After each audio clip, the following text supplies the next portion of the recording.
It's the devil, baby. Please, know what you think. It's the devil. It's the devil. Why is it that when people do things out of their own volition, they start blaming the devil? Please, can you describe the devil? What does the devil look like? There's no need.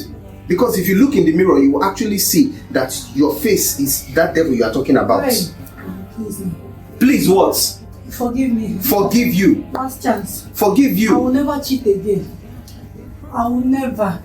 Mr. Man, are you going to pretend that you've not heard what is happening here, or you want me to come and look for you? If I come into this house, that house.